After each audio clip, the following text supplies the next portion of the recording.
Eh, Espero realmente que el Señor esté, así como hemos orado en lo que quiero compartir, así como fue, ¿escuchan ahora? Sí. Así como fue de bendición para mí. Hay un versículo que yo he escuchado muchas veces y siempre era una promesa que me levantaba el ánimo. Está en Jeremías. Yo voy a decir muchos versículos, pero a quien le interese después conocerlos, yo se los puedo anotar y poner en el WhatsApp de la iglesia, ¿no? Pero para que vean que está basado en versículos bíblicos. Pero especialmente era una promesa que a mí siempre me bendijo. Una promesa del Señor que dice, más adelante, está en Jeremías, y dice, yo sé los planes que tengo para ustedes, dice el Señor. Son planes para lo bueno y no para lo malo, para darles un futuro y una esperanza. En esos días, cuando oren, les escucharé. Y si me buscan de todo corazón, podrán encontrarme. Sí, me encontrarán, dice el Señor, y pondré fin a su cautiverio.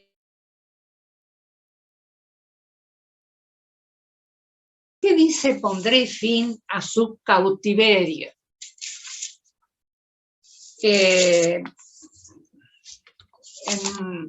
Voy a empezar dando un ejemplo, nada más. Hace años atrás, no sé, en los 60, pero también esto fue no solo en Uruguay, sino en muchos países, había desorden político. En nuestro país el sector de políticos tenía problemas entre ellos, estaban indecisos, parecía que no se tomaban decisiones claras y había mucho desempleo. Así que hay una generación entre los, no sé, decir 25, 27 años y los 45 que emigró. Por ejemplo, Australia directamente pedía que vinieran torneros. Era un país nuevo, era un país, digamos, forjado desde Inglaterra, pero en otro, no como tal, se había independizado y pedían torneros, necesitaban gente que hiciera ese trabajo, gratificaban por ese trabajo. Y como eso, muchos otros lugares. Así que yo recuerdo que además dentro de las congregaciones, todas las denominaciones, había mucho conflicto. Vieron que nosotros no estamos fuera de la realidad, estamos en una sociedad. Así que lo que pasaba afuera se reflejaba en la iglesia. Y había problemas, había conflictos, había ignorancia, había chismes. No cambiamos mucho, pero eso era fuerte, era fuerte. Y siempre pensamientos negativos. Una amiga me decía hace poco, nosotros nos fuimos, estaba sin trabajo, su esposo, ella trabajó después, pero me decía, pero además, ¿sabes? Nunca tuvimos un apoyo, de repente, lo único eran críticas, eran comentarios negativos, etcétera, de los llamados cristianos. Y todo eso, digamos, junto, ayudó a que un día decidieran irse con una oferta firme de trabajo, con muy buen dinero a ganar. Pero hace poco, esta misma amiga me decía, nunca debimos irnos del Uruguay. Y ahora, por ejemplo, han perdido mucho, los hijos están desparramados por el mundo, buscando otras cosas, pero hay esperanza. hay esperanza. Y ahí voy con lo que quería compartir. En Jeremías, arrancando del capítulo 25, el Señor está diciendo, y Jeremías comparte este comentario, hace 23 años que Jeremías, profeta, les está dando mensajes de parte del Señor. Primero el Señor habló en forma personal, cuando el pueblo se unificó como nación, él y después fue exiliado, ¿no? En la famosa diáspora, se desparramaron por todo el mundo, fueron esclavizados, etc. El Señor levantó profetas que cada tanto, iluminados por él, le hablaban al pueblo y decían esto no lo hagan, y guiados por el Señor. Había de todo, pero había los guiados por el Señor. Y Jeremías era uno de ellos.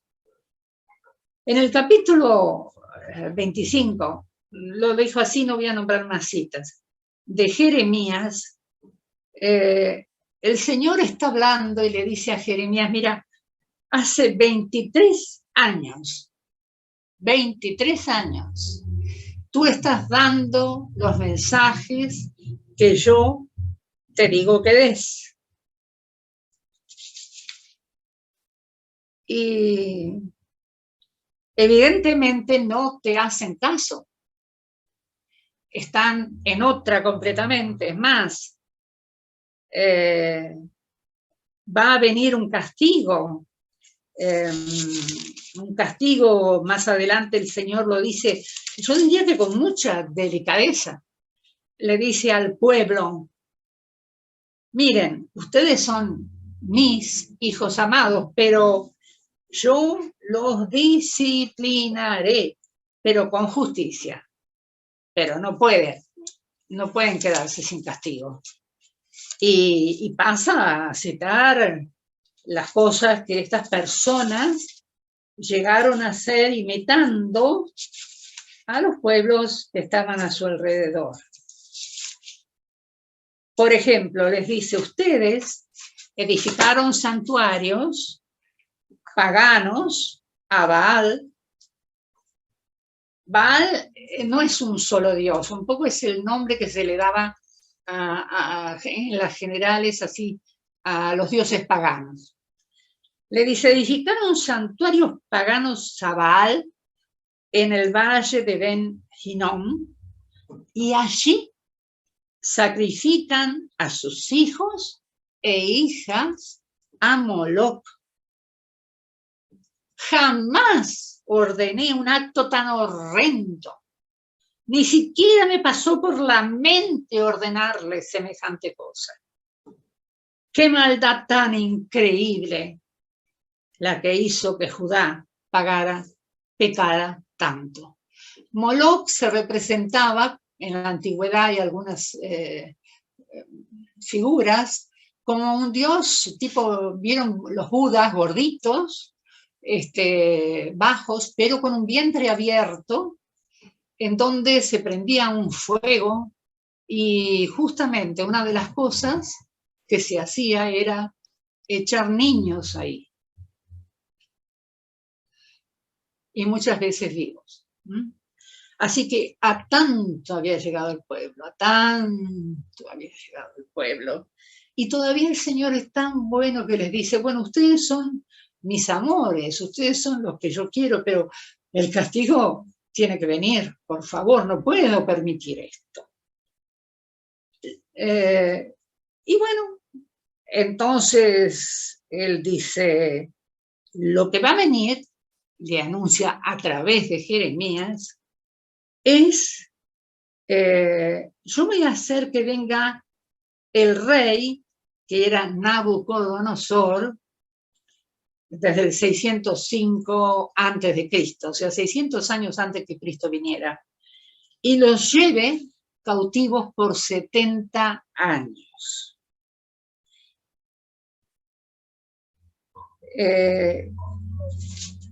Y no puedo a menos que darles un castigo por más que yo los quiera, ustedes se lo merecen.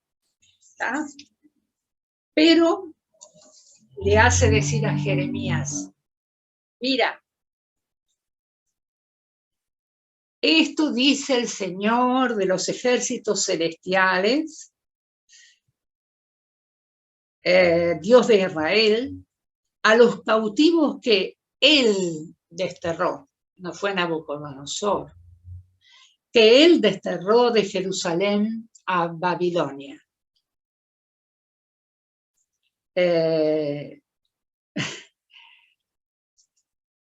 Cuando yo pienso, bueno,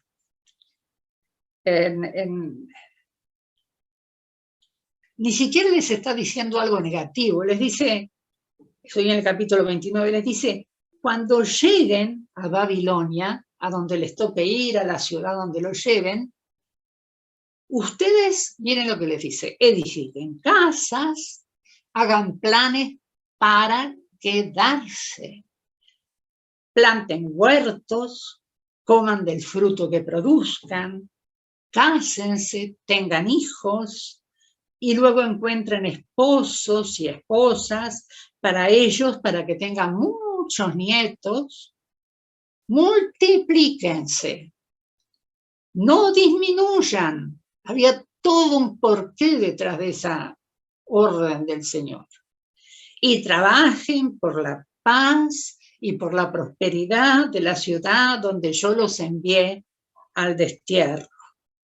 Y pidan al Señor por la ciudad, porque del bienestar de la ciudad dependerá el bienestar de ustedes. Ahora, hace unos capítulos atrás, el Señor está hablando con Jeremías y le dice, estoy cansado de estos profetas engañosos, porque había de todo como siempre, que dicen, el Señor me dijo esto y esto y esto. Y ahí aparece, después que el Señor hace toda esa declaración, en el capítulo 23 de Jeremías, si ustedes después lo quieren leer, aparece justamente un profeta que se llama Ananías, pero con H, no Ananías el del Nuevo Testamento. Y este Ananías, cuando escucha lo que Jeremías dice como entregado de la boca de Dios mismo, no, el Señor no quiere que vayamos con estos paganos, no quiere que vayamos voluntariamente, que nos dejemos llevar, Él quiere que nosotros presentemos guerra.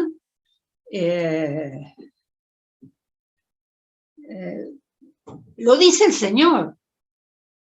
Y el Señor ya le había advertido a Jeremías, tener mucho cuidado porque van a venir unos profetas y van a decir esto y lo demás allá. Por ejemplo, en el capítulo 23 dice, por lo tanto, yo estoy en contra de estos profetas que se roban mensajes el uno al otro y alegan que provienen de mí. Estoy en contra de estos profetas que con mucha labia dicen, esta profecía es del Señor. Yo estoy en contra de esos falsos profetas. Sus sueños imaginarios son mentiras descaradas que llevan a mi pueblo a pecar. Yo no los envié, ni los nombré, y no tienen ningún mensaje para mi pueblo. Yo, el Señor, he hablado. Así que si alguno dice, tengo una profecía del Señor, castigaré a esa persona y a toda su familia. Y déjense de usar esa frase, una profecía del Señor. No invento nada, está en el 23 de Jeremías. La gente lo usa para darle importancia a sus propias ideas, tergiversando, cambiando, trastornando las palabras de nuestro Dios, el Dios viviente, el Señor de los ejércitos celestiales. Así que Jeremías estaba avisado. Cuando Jeremías les dice, miren, el Señor les dice, no se preocupen por este hombre, por este Nabucodonosor.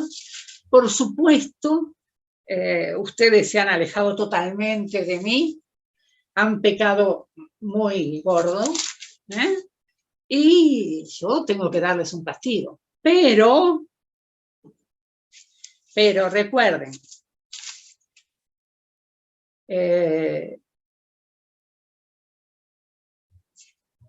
dice en un momento, el pueblo de toda nación que se someta al rey de Babilonia, se le va a permitir permanecer en su propio país y cultivar su tierra como siempre. Yo, el Señor, he hablado. Y bueno, tal como el Señor le avisó a Jeremías, aparece este Ananías con H, diciendo todo lo contrario. No, el Señor no quiere que nos vayamos con esta gente, que nos lleven esclavos, y bueno, y ahí la frase, yo el Señor he hablado, me dijo, el Señor habló conmigo.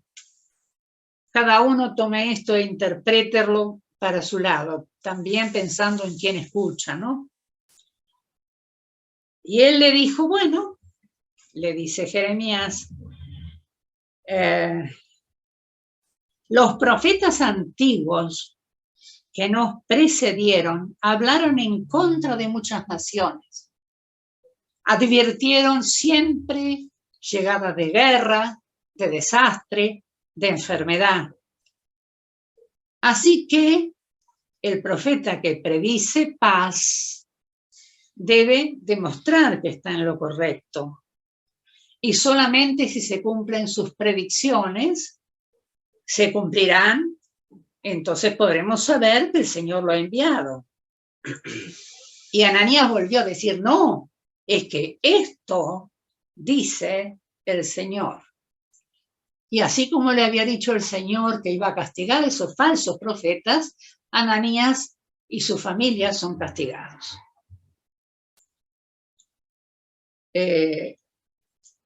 Yo me sentía pensando cuán chetitos somos.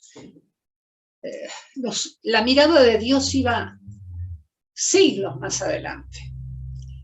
Pero en ese momento lo único que se veía era un rey que los iba a llevar cautivos.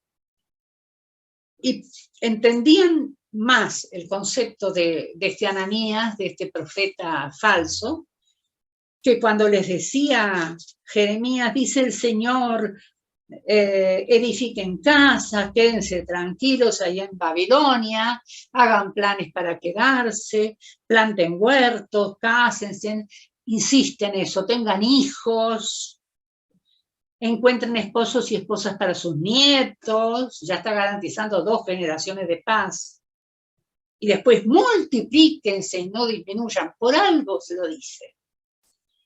Y trabajen para paz y prosperidad de la ciudad donde yo les envié al destierro. Y pidan al Señor por esa ciudad, porque del bienestar de esa ciudad dependerá el bienestar de ustedes.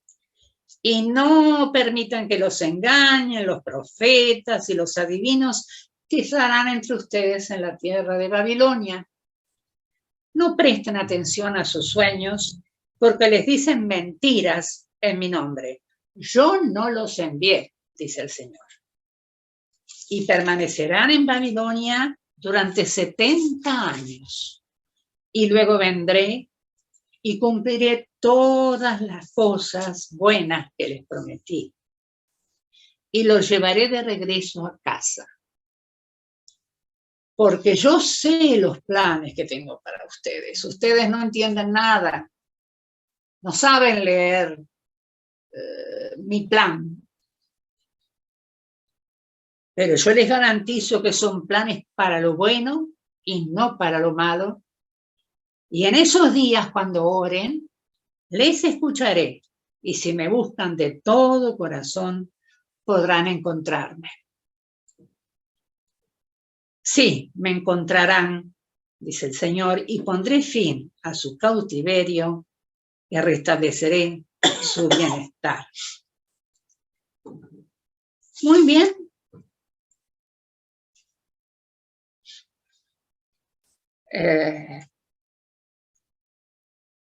Después, bueno, se relata, el Señor sigue diciendo muchas promesas positivas, les dice, por ejemplo, más adelante, simplemente las voy a nombrar, yo te he amado, pueblo mío, con amor eterno, con un amor inagotable te acerqué a mí, volverás a ser feliz, recuerda, volverás a ser feliz. Y con alegría danzarás con panderetas. Nunca anduvimos con panderetas, ahora que pienso. Y voy a hacer un nuevo pacto. Pondré mis instrucciones en lo más profundo y las escribiré en sus corazones. Yo seré su Dios, ellos serán mi pueblo. Esto iba a suceder, y dice, no es el pacto que yo hice con sus antepasados. Este es nuevo. Nuevo. Y yo seré su Dios y ellos serán mi pueblo. No tendrán necesidad de enseñar a los vecinos, ni necesidad de enseñar a los parientes, hablando de tendrías que conocer al Señor, porque todos me conocerán, del más pequeño hasta el más grande. Así que, y esto se lo dice a Jeremías, no, perdón, se lo dice al pueblo, pon señales en el camino, coloca postes indicadores, marca bien el camino por el que viniste para que lo recuerdes cuando te toque salir.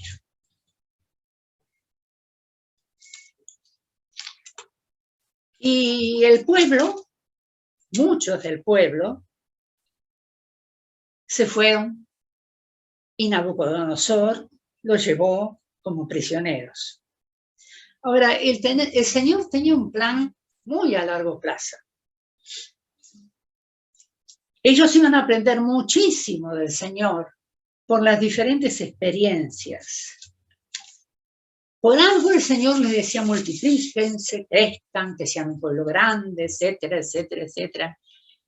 Y Él estaba preparando nuevas generaciones para templarlos, para prepararlos para un nuevo tiempo, para una nueva promesa, para un nuevo pacto. Ahí se fueron Daniel y sus 3 amigos, y se fueron muchos más. Pero ¿qué pasa con Daniel y sus 3 amigos? Quedan inmersos en la corte, porque eran los primeros que fueron, los más cultos, los más preparados, eran la mayoría hijos de príncipes, etcétera. Y después fueron muchos otros, ¿verdad? Pero que todos conocemos la historia de Daniel y de sus 3 amigos. ¿Qué hace Daniel? Cambia totalmente, poco a poco, en la mentalidad del que estaba reinando. Y más adelante, por ejemplo, si vamos a eso, llega un momento en que están tan integrados, recuerdan que les dice, ustedes cultiven los campos, ustedes hagan sus casas, ustedes bendigan a la ciudad donde les toca ir, que llega un momento que son aceptados como amigos, como personas capaces, de tal manera que el profeta Nehemías, que es el copero del rey del momento, le dice, está con cara triste porque sabe que Jerusalén está destruida y el rey le pregunta, ¿por qué estás triste, Nehemías?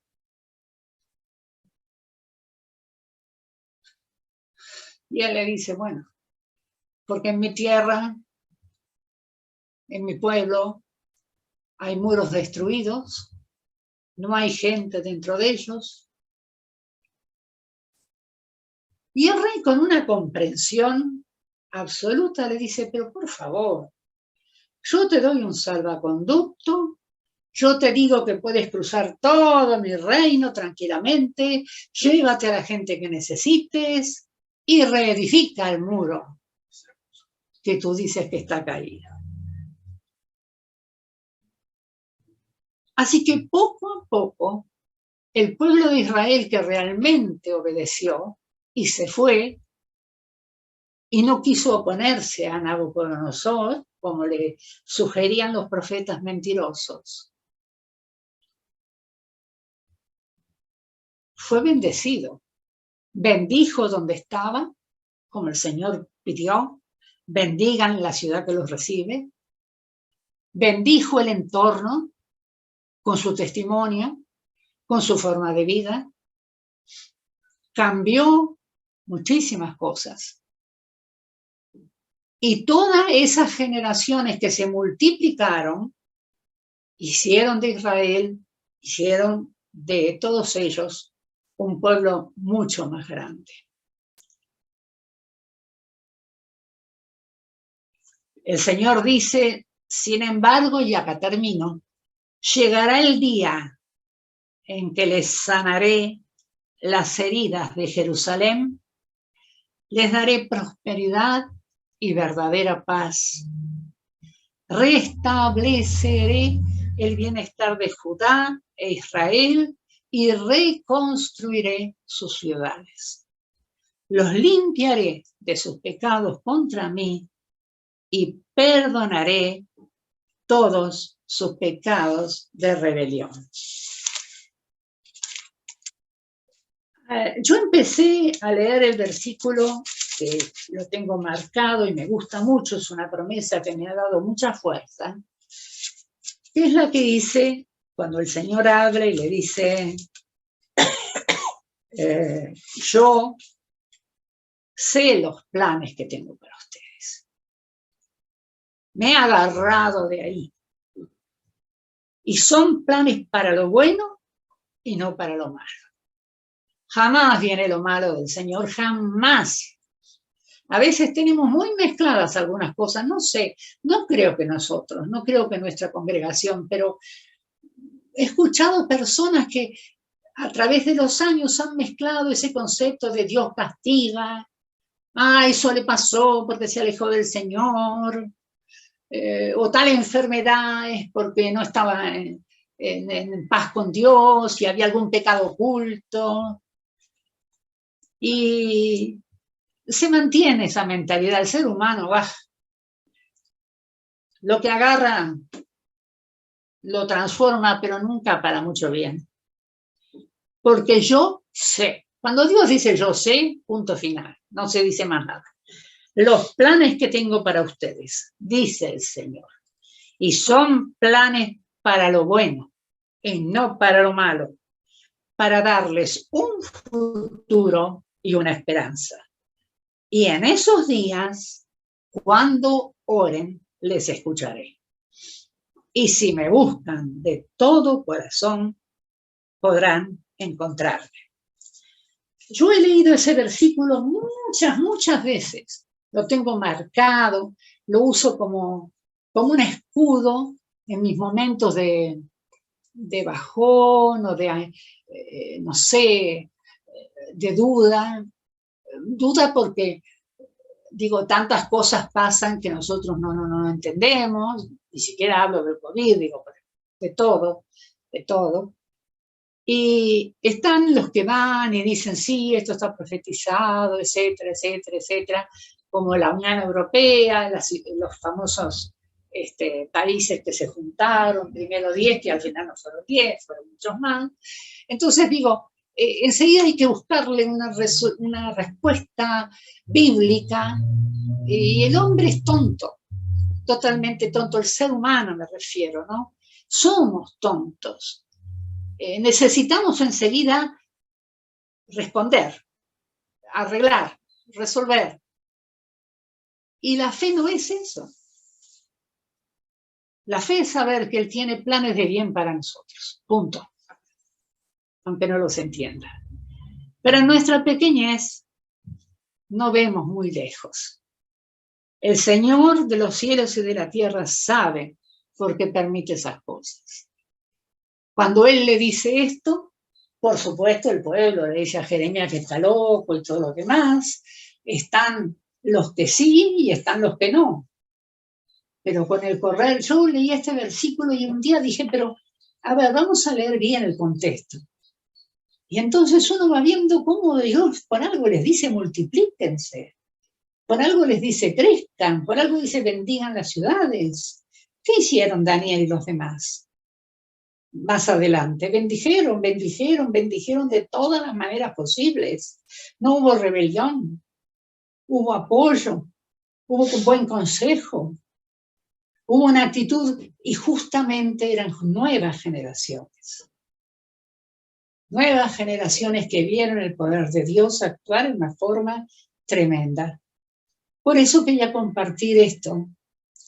Él tiene planes que yo no entiendo, pero siempre son para bien. Amén. Amén.